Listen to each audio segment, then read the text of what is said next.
Hello friends, fellow flight simmers and channel members. Welcome back to Microsoft Flight Simulator. As we started exploring the helicopters, I decided to go with another one, which is a well-known helicopter that's being developed by Hype Performance Group. As you see in the back, we are with the Airbus H135 helicopter.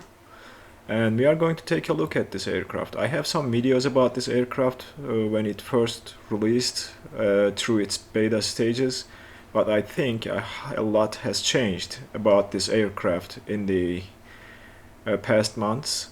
So therefore I decided to record another tutorial and take a look at this again to see if we can identify some of the improvements and see if it's easier to control than before and if it functions better with the improvements released over the months. So what we will do is we will do a cold and dark start, and we'll talk about what you can do to start learning helicopters, which also I am doing. So don't think that I am a professional helicopter flight sim pilot. I am not. I have my own challenges, and this might turn into a helicopter crash course with the sim pilot. So yeah, what we will do is we will just look and talk about what you can do to make it a little bit easier for you to learn and maybe help with the challenges, and then couple options that I will recommend for you guys to consider if you are planning to start learning how to fly helicopters, because they are a little bit different than airplanes. They have their pros and cons, but I think for sightseeing purposes and flying low and enjoying the beautiful scenery that Microsoft Flight Simulator has to offer, these are a perfect fit. And I think if you are dedicated to flight simming, you should maybe try to learn the helicopters, because they will be coming to Microsoft Flight Simulator officially, I believe, this summer. If I remember the announcement correctly. Also, aside from helicopters, there are long-awaited aircraft. They are coming to Microsoft Flight Simulator, which is I'm excited about, so expect to see some tutorials on those. First one, I believe, has a set launch date of March 30th, and the one I'm talking about is the long-awaited Concorde coming to Microsoft Flight Simulator. And it will be released on March 30th, as I said.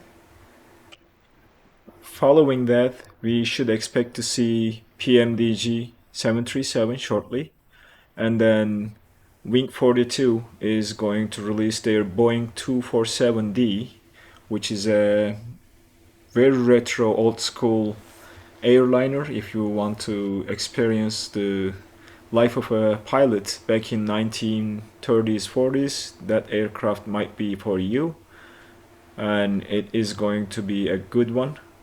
But yeah, 737, DC Designs Concorde, Wing 42, Boeing 247, and then two more on top of that, which is probably going to be very soon released. At least that's what I'm expecting.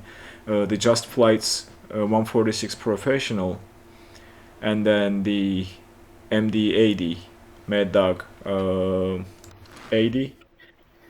Both these aircraft are in beta stage, and the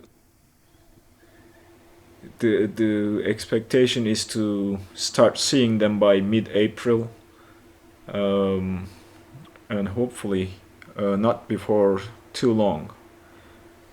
Anyway, let's just go back to the topic and jump into the cockpit of this beautiful Airbus helicopter.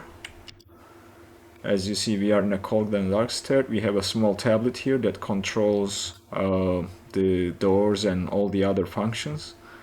You might remember this from my previous video about the H135, but we'll start with what this offers. You can open and close the doors, or you can completely remove the doors and have uninstalled doors during flight. But we will today keep the doors and close the passenger doors and the baggage doors, and the EPU model we will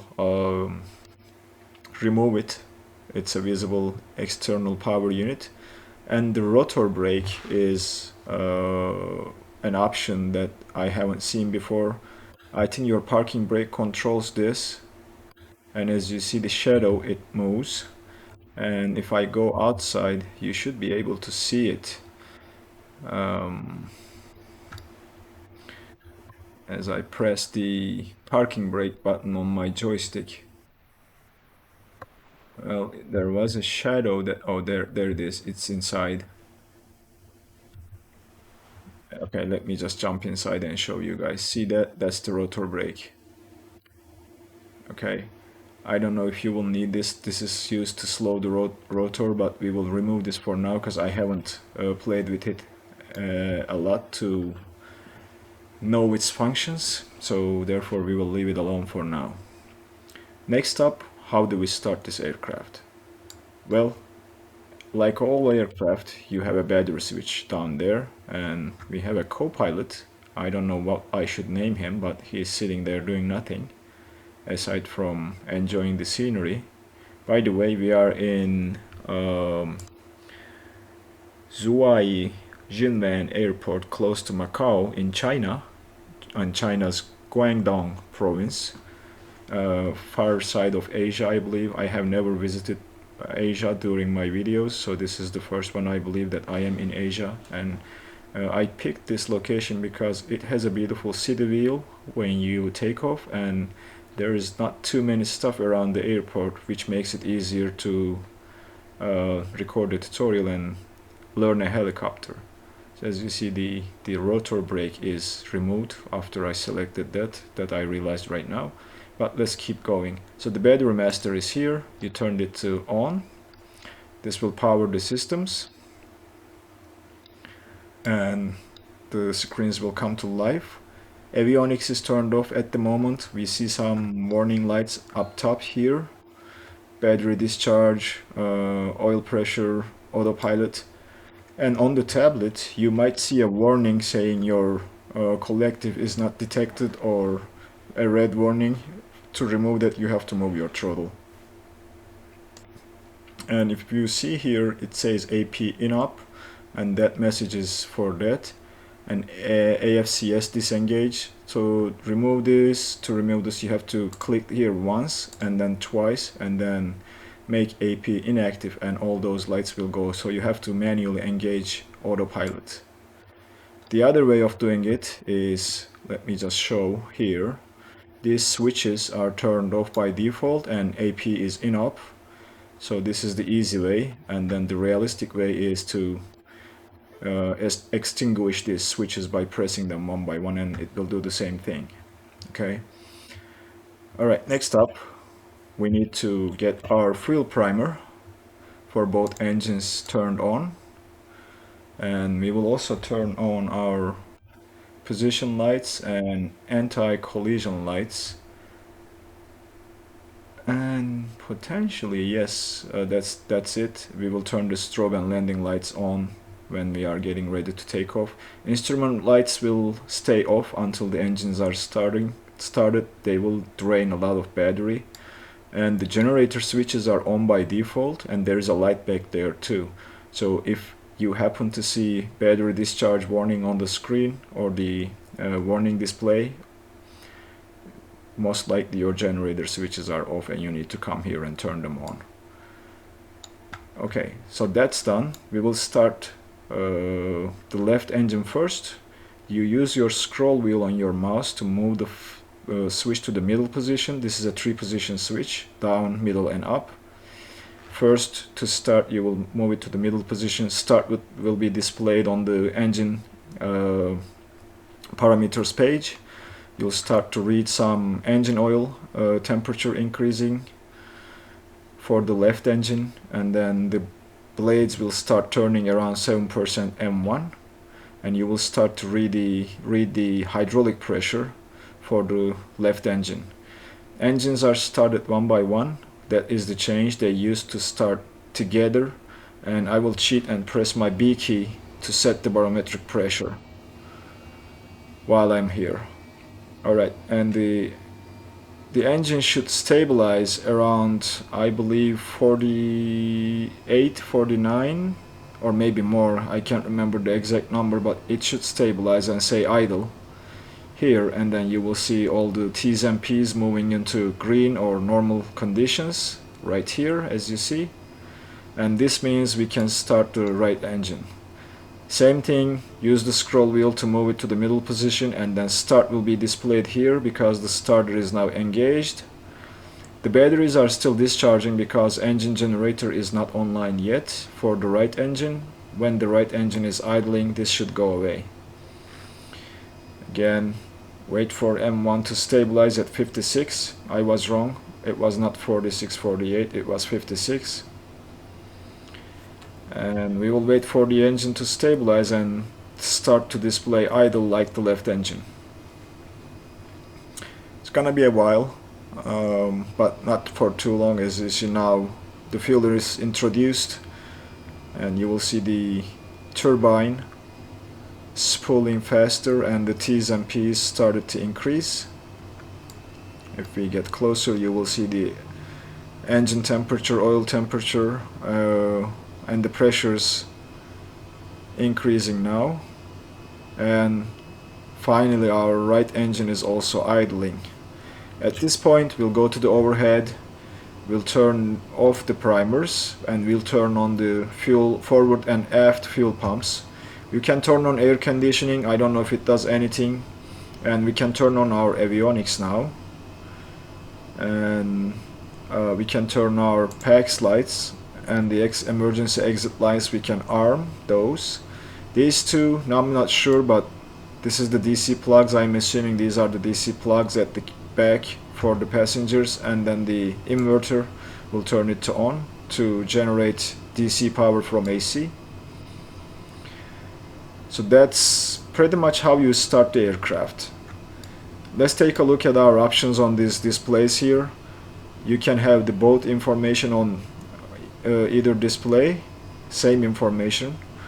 I'd like to use SVS, that's synthetic terrain, and on this side I'd like to use DMAP, that displays the map, and you can zoom in and out using these two soft keys on the side of the screen. You can change the orientation by pressing this, whether you like it that way, this way, and then you can switch to the weather radar by pressing this multiple times. The first press will probably put the weather radar here, and you can also display or remove the airspaces. On this side, this is used to set your barometric pressure using this knob down here, and as I move it the barometric pressure will change, but I pressed the B key so I cheated there. You can also put the bearing information here. This ACK is to acknowledge these warnings. Right now we have the pitot heat warning here and the engine idle warnings. You need to move the engines to flight by scrolling up, and this time they will both move to flight position, and this display will go away.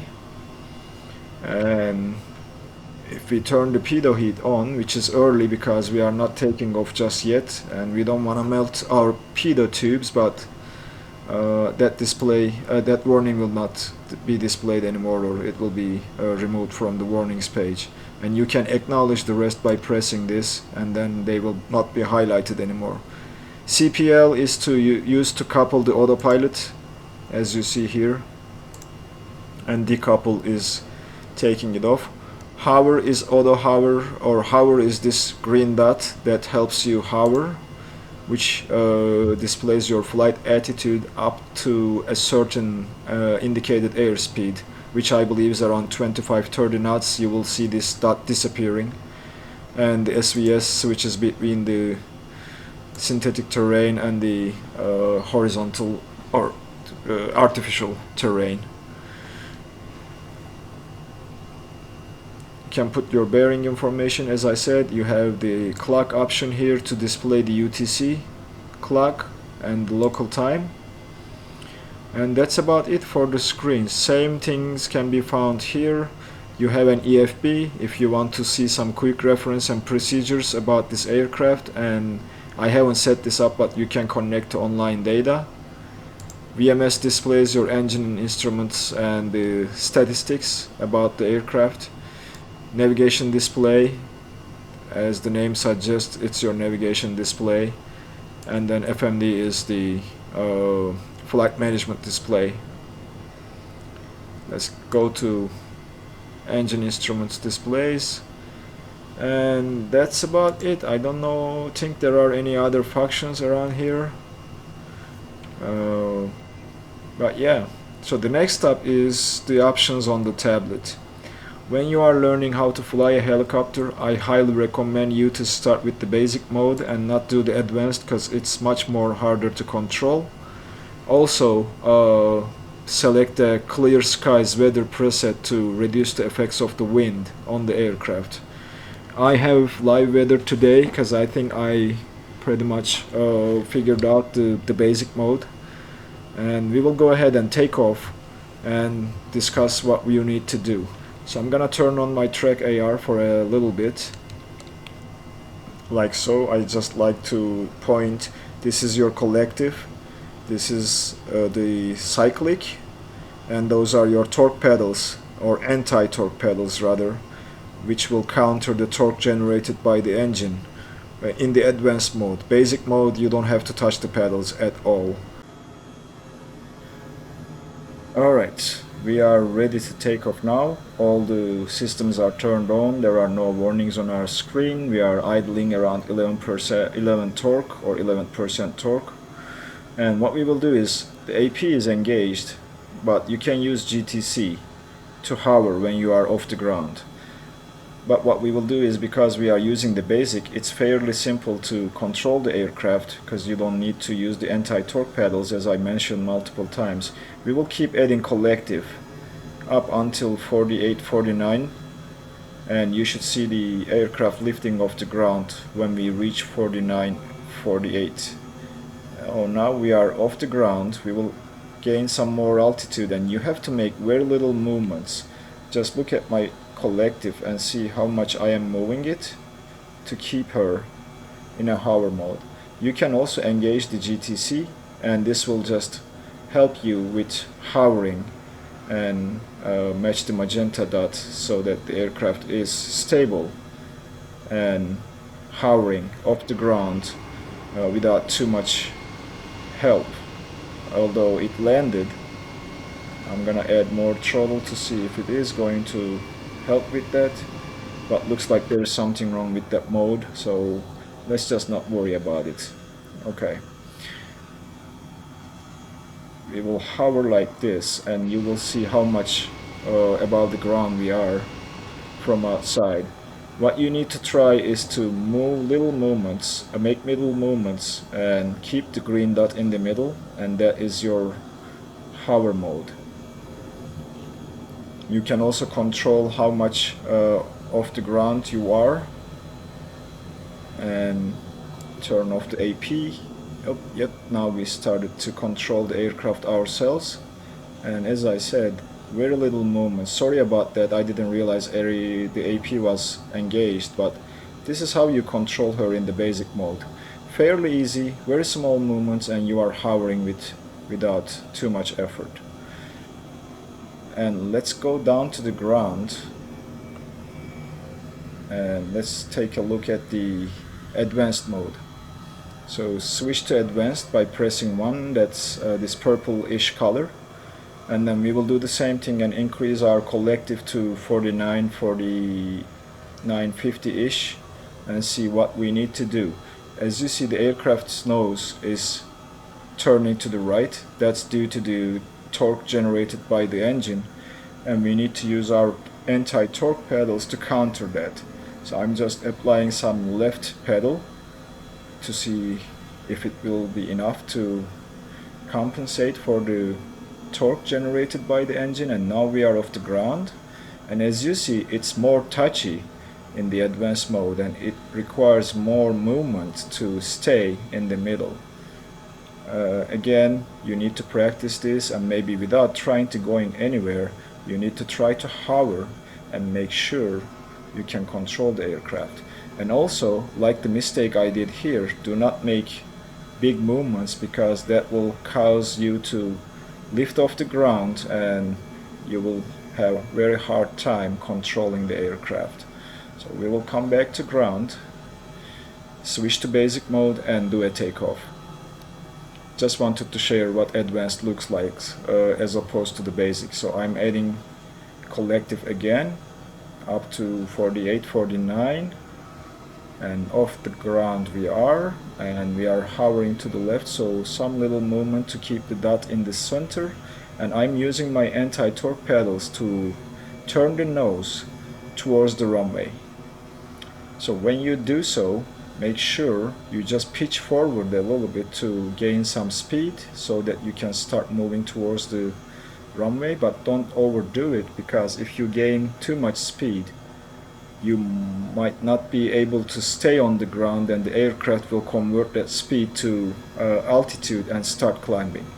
So something like that, very small, very little movement, slowly try to get to the runway. I know it will be hard to control the aircraft at the beginning, but if you practice, your hand and brain coordination will improve, and you will try to make this a lot more easy. Approaching the runway, to turn you have to use the anti-torque pedals and the pitch, or I'm sorry, bank, to move the aircraft towards the runway and then center on the runway like so. And as you are on the runway, you need to maintain or try to maintain the center line and pitch the nose down to build some speed, and slowly increase the throttle to lift off the ground and gain some altitude. When you pass a certain speed, that dot will disappear, and now you are flying towards your heading or towards your nose, and the pitch is going to help you gain more speed. And we are also climbing. While you are flying, keep an eye on your vertical speed indicator here to make sure it's not descending. I mean, you can descend if you want, but pitching too much to the forward or nose down is going to cause you to lose altitude, but you will gain speed in return. So keep that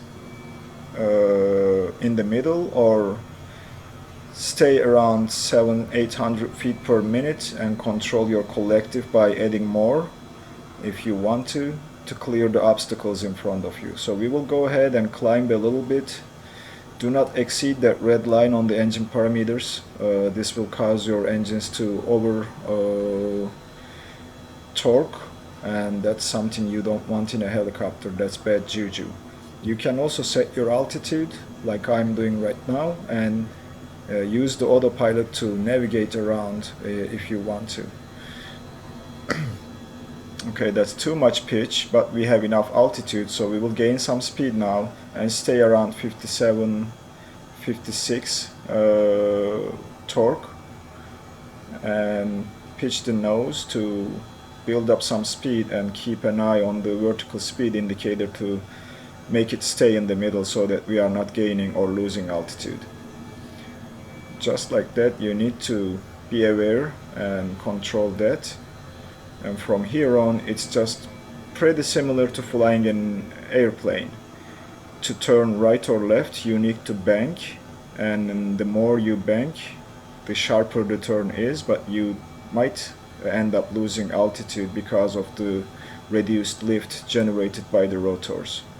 So we will turn towards that city, try to go over there and take a look at the scenery a little bit, and then come back and try to land and explain what you need to do to land the helicopter. So maybe pass over those bridges towards those high rises and the tower, and we will come back and try to land over here where we see this big chunk of land that's flat. I'm trying to not to gain any altitude, but keep it in the middle so that we are cruising but not climbing or descending. And now it is your time to enjoy the beautiful scenery Microsoft Flight Simulator is offering to us. It looks beautiful to fly in a helicopter, and it is a lot of fun for sightseeing. Airbus 135 is a little bit faster helicopter as opposed to the Bell 47 I shared in my last video. So Bell, I think, is a better option if you want to fly slow and look at the scenery and see around. But all in all, this is what you get in a helicopter. Beautiful view of the city. You don't have to worry as much, and you can go as slow as you want, or you can just pull back and reduce your speed and hover above the city to take a little better look. Beautiful view, by the way, but we will keep this short and start our turn towards that airport. Alright, let's complete the turn. I'm still using the basic mode and pitching the nose up to control my vertical speed because I don't want to descend too fast. And I'm trying to get back to the airport we see over there and find a spot to land. I think that is good enough. We will go and gain some distance and come back for landing. To land, what you need to do is you need to bring your collective down around where you started with for initial takeoff, and control your vertical speed to bleed off the speed you have, because that speed will translate into altitude if you are fast and try to land the aircraft and slow down by pitching the nose up. So therefore I'm cutting my collective and bringing it down and not letting the helicopter to descend, so that I am converting the speed into lift and bleeding off that speed before I attempt to land. We are currently around 1,000 feet, so that's a good altitude, and we will turn towards the airport carefully without gaining or losing altitude, and controlling our vertical speed. Just watch here very closely and the movement I am making to keep it around the same altitude. So that's our turn pretty much complete. Now we will bring the collective even down further to bleed off more speed by descending around 600-700 feet per minute. Okay, so if you want to speed your descent, you can bring the collective more down, and that will reduce the lift, and the helicopter will start coming down. But you don't want to lose your speed too much, because then you will be hovering over the sea but not landing. So you want to keep a certain speed, certain descent rate, and keep that speed until you are close to the ground, and pitch the nose up to bring the speed to almost close to zero, and put your rails on the ground, starting from the back of the rail, and bring the nose down when the back of the helicopter is on the ground.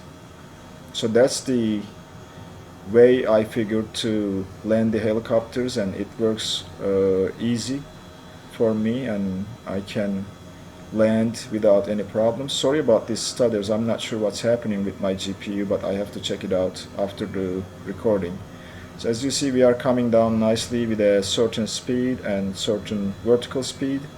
So I think this is now a good point to start lifting the nose and bleeding that speed off, and keeping the collective around where it is right now. This is going to put us into hover, and you will see that green dot appearing slowly. We don't want that to appear too early. I'm just turning our nose towards that empty field over there. And with a helicopter, you can pretty much land anywhere you like. That is the BD. So we will keep the collective around 48% for landing, and keep an eye on our vertical speed.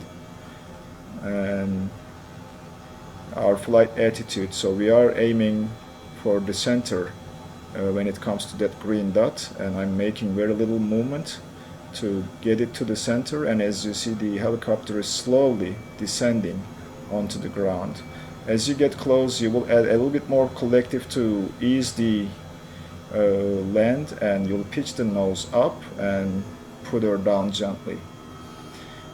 Alright guys, I think this covers most stuff about the helicopters, and you have to practice on your own time and get used to the controls and how much movement you will need to do certain things on your collective and on your cyclic.